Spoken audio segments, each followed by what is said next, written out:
Welcome back, everybody. It's Zach here, bringing you guys another fantasy football video. So I'm going to go in over 9 players that I think are really set up just to be really great values to us in fantasy drafts this season. These aren't necessarily guys that I think have a great shot at finishing #1 overall at their position, but they're guys that I think I'm pretty confident are going to finish ahead of their ADP, and you'll look back on after the season and be glad that you drafted them. A lot of these guys are really high floor guys that I think have a really clear path to beating their ADP by enough of a margin that you're going to be really satisfied with them, but I don't necessarily think that most of these guys are guys that can finish inside that top 3 area. So let me know what you guys think with any of these players. If there's any players you disagree with, feel free to let me know in the comments. Any other players you think should have been added to this list, let me know in the comments as well. This will sort of close up a bit of a video series. Not really a series, but we've gone over, must draft players, sleepers, breakouts, busts, all that stuff. So hopefully you guys have found these super useful and all that, and it's been a lot of fun. So yeah, with that, let's get into the first player, and hopefully you guys enjoy it. So starting things off with the lone quarterback on this list, I'm going to talk about Jared Goff, who obviously isn't exactly a sexy quarterback. He's not the guy that's going to go out there and rush for 1,000 yards this season, and he's probably not going to finish as the quarterback 1 overall, but he's going to probably get the job done and flirt with a top 10 finish. He's currently going as the quarterback 15 off boards, and there's a lot of reasons to be really optimistic about Jared Goff this season. For starters, he plays 14 of 17 games this season in domes. It doesn't necessarily sound like a huge deal, but it especially is for Jared Goff, who averages 5 more fantasy points per game over the course of his career when he's playing inside. So that is a huge reason for him to be super highly rated for me this season. On top of that, you've got Jahmyr Gibbs and Sam Laporta both entering year 2 in this offense. It's reasonable to assume that both those guys can take a significant step forward in year 2. And then there's also a lot of hype going around about Jameson Williams, another guy who could step up and help elevate this offense. There's also just plenty of opportunity for shootouts. This is still a defense in Detroit that isn't exactly fantastic. This is an offense and a really aggressive offense that's going to go for it on 4th down. There's going to be a lot of scoring opportunities, and on top of that, there's really legitimate potential for a reduced red zone rushing touchdown season on this team. Obviously, we know that when they do get in close, they like to hand it to David Montgomery and Jahmyr Gibbs, and I'm not saying that's not going to happen, but there's a world out there where they throw it a little bit near the goal line this season, and if things break right, this is an offense that could lead the NFL in terms of total touchdowns, so it does give Jared Goff the upside of potentially leading the NFL in passing touchdowns this season. Again, I'm not saying that's going to happen, but we really want that to be in the range of outcomes for any quarterbacks for drafting that aren't going to add us a whole lot of rushing upside. So knowing that is in the range of outcomes is certainly something to be excited about. And then also just look at the start to the season as well. You're starting off with games against the Rams, the Buccaneers, and the Cardinals. I can pretty confident that we're going to see at least 1 or 2 shootouts in there.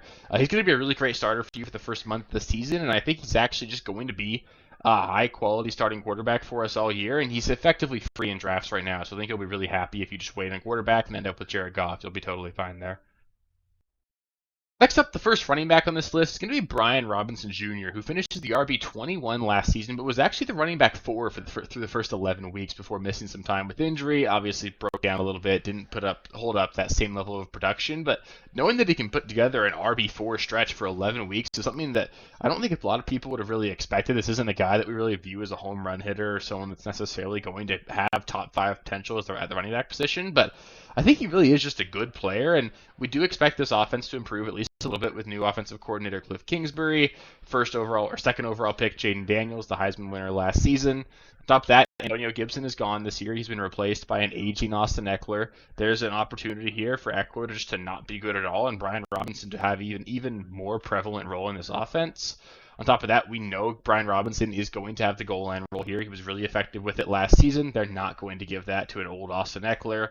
This offense should improve, and we should see a potential increase in efficiency with Jaden Daniels at quarterback.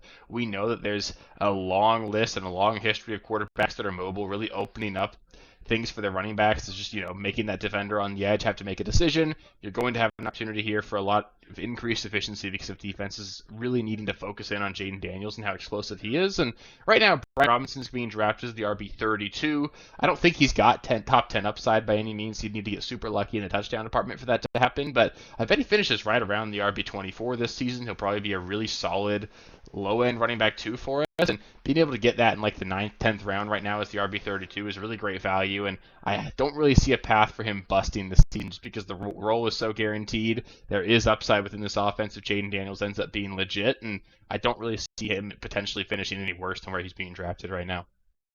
The next running back on this list is going to be Najee Harris. And say what you want about Arthur Smith, but his running games have always been elite. You can look back to his days in Tennessee with Derrick Henry. Obviously, those were fantastic. But then the following years, you got to Atlanta and you got Cordarrelle Patterson putting up a career year underneath Arthur Smith. And then you got Tyler Algier breaking the Falcons' rookie rushing record. And then you had Bijan and Algier both being extremely effective last season. However, maybe it wasn't exactly the way we wanted it if you were a Bijan owner. But the Falcons still had a really effective running game last season, and on top of that, Najee Harris has been a 1,000-yard rusher each of his first 3 seasons in his career. This is a guy that we know is going to have a lot of volume and also has the goal line role in this offense. Beyond that, Russell Wilson also really does love to utilize the running backs as pass catchers in his offenses. Look back at Denver last season, we saw 3 of the top 5 targets in Denver be running backs. You had Jaleel McLaughlin, Javonte Williams, and Samaje Perine all finished top 5 on the team in targets last season. So there's a little bit of untapped wide receiver or receiving potential out of here at Najee as well. He's obviously not going to match that production that we saw back in his rookie year with Big Ben, but he could certainly finish with 40 or 50 catches, and that would make him an insane value where he's being drafted. He's currently being drafted as the RB24 offwards, and it just feels like he's a lock to finish as a top 20 guy. I think he does have like low-end running back 1 upside if he ends up getting lucky in the touchdown department. Maybe the Steelers' offense is a lot better than we're expecting it to. There are a lot of rumors swirling right now that maybe they'll be trading for Brandon Ayuk. Maybe they'll have done that by the time you're watching this video. I'm recording it on the night of August 8th. You'll see this tomorrow, so maybe it hasn't happened yet, but it's possible. There's a lot of rumors. Those are really hot right now, and if that happened, there'd be a lot of optimism for the Steelers offense in 2024, and lots of reasons to think that Najee might just flirt with a double-digit touchdown season as well. And the last running back on this list is going to be James Conner, who, let's face it, he's likely not going to play 17 games this season, but I do expect him to be a low-end running back 1 in the games he does play this year. He put up arguably his best season in 2023, finishing the season really strong over the back half of the year after Kyler Murray came on. He was a top 10 running back in fantasy, and this was on a team that really wasn't all that great. They were losing a lot of games. The offense was still not at its peak, and we can be reasonably confident this offense is going to improve this season with Kyler Murray entering year 2 off of his ACL injury, the addition of Marvin Harrison. There are a lot of reasons to be optimistic about what this offense can do, and it also sounds really clear that James Conner is going to be the workhorse running back in this offense. I personally like Trey Benson, but reports out of camp so far that he hasn't even clearly won the running back 2 role. Guys like Demario Douglas are still in the conversation there. And what that says to me is that James Conner is just locked and loaded as the RB1 on this team. I think you can count on those 15 to 20 plus touches every single week out of him. And as long as he's healthy, he's going to be an absolute monster for us in fantasy. He's currently being drafted as the RB19. And if you get 12 games out of Najee Harris, or out of James Conner, and he finishes as a top 15, top 10 running back in each of those 12 weeks, you're not going to be upset that he misses those 5 games. So I think he's a really great value. He's a guy that can be like a low-end running back 2 for you, and when he's healthy, he's going to be an absolute rock star, and when he's not, you can just sort of piece together a roster and wait for him to come back. So I'm excited about James Conner this year. I believe he's got one more really good year in him, and his price is absolutely right for me this year. Next up, we've got the first wide receiver on this list, and we'll start off with Christian Kirk, who will in all likelihood be the number 1 target for the Jacksonville Jaguars this season. They lost Calvin Ridley and Zay Jones this last offseason, vacating a ton of targets in this offense. I don't think people realize just how involved both of those guys were. And they replaced those guys with Gabe Davis, who hasn't exactly been a target hog over the course of his career, and Brian Thomas, who I like, but I think he's actually a really similar player to Gabe Davis. Should be better than what Gabe Davis has been, but I don't know if he's going to come into the NFL ready to command a high target share. And what that says to me is that Christian Kirk and Evan Ingram are both going to be the focal points of this passing attack. And we've seen Christian Kirk finish as a wide receiver 1 before, just a few years ago in this offense. On top of that, he's being drafted as the wide receiver 32 right now, which just feels way too low. I don't really see a world where he finishes outside of the top 25. He's going to be an absolute PPR monster. We know he's got touchdown upside with his just really great chemistry with Trevor Lawrence, and there's a lot of reasons to be super optimistic here, and I get it that he's just not sexy. He's not going to finish as a top 5 guy. He doesn't really have a shot at a 2,000-yard season. He's not going to score 15 touchdowns, but he's going to catch a lot of passes, put up a 1,100, 1,200-yard season, maybe flirt with a double-digit touchdown season, and being able to get that in the 6th, 7th round as the wide receiver 32, I think you're going to be really happy if you draft Christian Kirk this year. Next wide receiver we'll talk about here is going to be Curtis Samuel, who's reportedly going to be heavily involved in this Buffalo Bills offense. This is a receiver who has been heavily involved in every offense he's been a part of. He's a guy that teams manufacture touches for, and has actually been a really explosive player on a per-touch basis. It's always just been his inability to stay on the field and really be on a good offense. This is by far the best offense Curtis Samuel's ever been able to be a part of. Look back over the course of his career, he's been a Panther, a Commander his entire career. Not exactly the kinds of organizations that have been putting up top 10 offenses over the last decade. And we know that this Bills offense is probably going to be a top 10 offense this season. And there is an opportunity for Curtis Samuel to potentially lead this team in targets. There's obviously a lot of buzz about Dalton Kincaid and James Cook this season. They drafted Keon Coleman in the second round. Khalil Shakir has gotten hyped this offseason as well. So we don't really know who's going to be that clear wide receiver one in this offense or who this offense is necessarily going to run through. But I can pretty confidently say that Curtis Samuel is going to be one of those guys that is manufactured touches. And as the wide receiver 53 off boards, I'm pretty confident in saying that Curtis Samuel will be a guy you can start every single week as a flex. And there's definitely a really high ceiling for this guy just because he's got a ton of opportunity to be a really involved player in a really good offense. And I think a top 36 finish is absolutely in play if things broke right for him. We've seen him be a top 24 guy before. That could certainly happen again. There's a lot of opportunity here, and as the wide receiver 53, I just don't think you can go wrong drafting Samuel this year. And the last wide receiver on this list is going to be Demario Douglas. And I think that Douglas is probably the cheapest wide receiver in drafts right now that I would feel relatively confident starting week one. He should be the clear wide receiver one in New England. I don't think he's got the same ceiling that guys like Jalen Polk or even Baker have, but we know he's a talented NFL player, which we can't say about those other guys. This is a guy who actually performed at a pretty high level last season, earning 5+ targets in every single game he played in last year, and there's a lot of reasons to be optimistic about him and this offense in general. The offense should at least improve from last season. They've got Jacoby Brissett coming in, who is a solid professional quarterback. He's going to keep this offense afloat, and then when and if this offense does switch over to Drake May, he's going to offer significantly more upside than what we've seen in the past. So there's certainly reasons to be at least moderately optimistic that somebody in this offense is going to return value. And I think Demario Douglas is that guy who currently goes as the wide receiver 68 off boards. He's free in drafts. I think you can wait forever if you're in a deep league that plays two flexes. If he ends up being your 4th or 5th wide receiver, you can draft him and start him if you need to. He's going to be just fine. He's not going to be a guy that's going to win you your league. He's not going to finish as a top 20 guy, but he could be a top 40, top 45 receiver this year and be a guy you can play in your flex whenever you need him to. And I think he'll be a guy that you'll be happy you have on your roster when injuries and bye weeks start hitting your team. Next up, we've got the first tight end on this list, and we'll start things off with Jake Ferguson, who honestly has a shot to lead the tight end position in touchdowns this season. I know that might sound crazy, but he led the NFL in red zone targets last season, at least among tight ends, with 24 red zone targets last year. For context, Travis Kelce finished second in the NFL with 20, so this is a guy that they heavily involved in the red zone. It just didn't really work out in terms of actual touchdown production, only finishing with 5 touchdowns last season. I think he's got a real shot to potentially see double-digit touchdowns this year if things break right for him. Just think about how Brandon Cooks had 8 touchdowns last season. You can easily see some of those going over to Jake Ferguson this year. There's a lot of reasons to be optimistic here. Jake Ferguson also enters just his 3rd season in the NFL, so there's reason to assume that Ferguson is an ascending player. He's only going to get better than he was last season.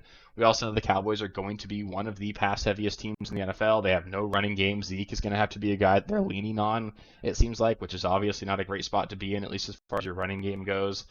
And really, outside of CeeDee Lamb, there's no clear number 2 here. So I fully expect Jake Ferguson to be the number 2 target in the Cowboys offense and potentially be their leading red zone threat. And that's a really great role to have for a guy that you're drafting as the tight end 10 off boards. I think he's definitely got top 5 upside at the position. And if you told me that Jake Ferguson finished as the tight end 1, I'm not saying I'm expecting it, but it's certainly in the range of outcomes for a guy who's being drafted this late. And that's definitely something that I'm excited about this year.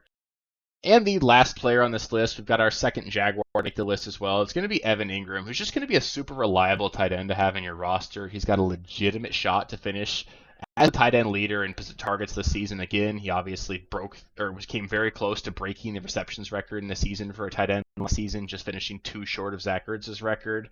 And we've now seen the Jaguars lose 2 of their top targets this offseason, losing both Calvin Ridley and Zay Jones, replacing those guys with the aforementioned Brian Thomas and Gabe Davis. Neither one of those guys is going to command a massive target share this season, and that means that Evan Ingram, along with Christian Kirk, are going to be the guys that this offense runs through. And as the tight end 8 off boards, I think Evan Ingram's a lock to finish as a top 6 guy, especially in PPR formats. And he's got a shot to finish as a top 3 guy as well. Touchdowns have sort of eluded Evan Ingram over the course of his career, but it's not exactly a sticky stat. This is a talented player. He's got good yards after the catch ability. He's a guy who could put up a spike touchdown season, and if that ever happened, Evan Ingram would absolutely be a guy that could potentially flirt with a top 3, even a tight end 1 overall finish. So I love the value of Ingram. He's one of the last tight ends you can get that I'd be really confident in starting every single week, and I think he's just going to have a really good season again this year in 2024. So that'll do it for my values list here. Feel free to let me know if you disagreed or agreed with any of these guys. If there were any other guys that you think should have been added onto this list, let me know in the comments as well. It's super fun to interact with you guys there. Up next, I'll be doing another mock draft. I'll probably go back to a snake draft, maybe do a half PPR or a non-PPR one. I haven't done any of those yet this season. We'll mix things up with some risers and followers after that. We're going to keep putting out 4 videos a week throughout the course of the rest of the offseason. So a lot more content to come. We're in early August here. We're going to get preseason football this weekend. That's super exciting. We're going to get a lot of news to talk about. I'll make sure I keep you guys updated and all that throughout the course of the offseason as well. And we're just going to have a lot of fun here. So if you want to make sure you don't miss any of it, just make sure you're subscribed to the channel. On top of that, if you guys are interested in the draft kit, it's free. It's on my website. Just go to realdealffb.com. Feel free to download it there. You can download my full rankings, projections, auction values, must-draft players, sleepers, busts, all of that. It's all on my website, so feel free to take a look at that again. It's completely free to you guys. On top of that, there will be another subscriber league this season. I'll be sending out invitations to people who express interest. We'll be filling up 12 spots here, so if you're interested, just make sure you can communicate that you're going to be active. I want to make sure it's a super fun league. I want to make sure we fill it up with 11 other guys, myself, and 11 of you. 1 spot already taken, obviously, by the guy who won last season, and just making sure that we can have a lot of fun, keep it a fun league, and keep it competitive and all that. So if you're interested in that, let me know in the comments, or feel free to email me, and it should be a lot of fun. So yeah, really appreciate all you guys. If you made it this far in the video, also give it a thumbs up. Helps me out quite a bit, and I'll catch you with the next one. So yeah, peace. Thank you guys for watching. If you haven't already, please be sure to subscribe to the channel, like the video, check out these other videos here if you haven't. If you want more content, please feel free to follow me on Twitter at RealSteelFFB. I'll be more active on there as the season goes on. Thanks. Catch you later.